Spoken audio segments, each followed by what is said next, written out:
Hey everybody, Tim here with today's episode of Future Man, Season 2, Episode 1, Countdown to a Prologue, the first episode of the second season. As far as an episode goes, it's okay. It's not the greatest, it's not bad, it's just kind of par, which, for Future Man, even par is great. It's really funny. The thing that gets me about this is people love familiarity. Like when you're watching a show, like this is what the show's about and this is what it's going to be about. And they don't change a whole bunch. And usually when a show does change a lot, that's when people start like tuning out of it. This is so drastically different than season 1. Like it kind of takes you aback for a second because you're like, oh, this is not what I thought this was going to be at all.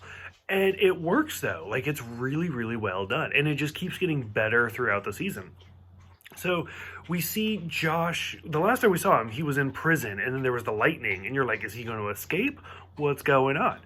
And then we see him in Jush's house and we see the guy from the gaming store there, which they didn't get the girl to come back, which was a little disappointing because I actually liked her a little bit more. But he comes back and then Skarsgård's there and they're just grilling him about all these questions. And then Wolf and Tiger show up and they start grilling him about questions. Lily Bowden shows up as Fox. She's also in the TV show Andy Mack. She's a great actress. Andy Mack's a great show. And all sorts of stuff.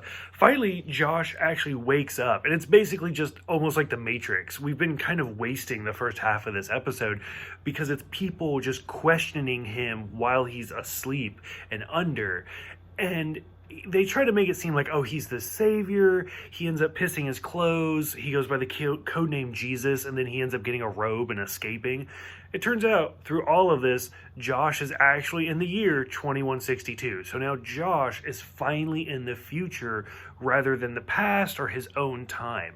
He's was taken from prison. After a year in prison, he was taken out, and he's now in the future. So where this can go, nobody knows. Super excited to find out. Really enjoying it. Really looking forward to it. Let me know what you guys think, and I'll see you guys next time for The Eye of the Tiger.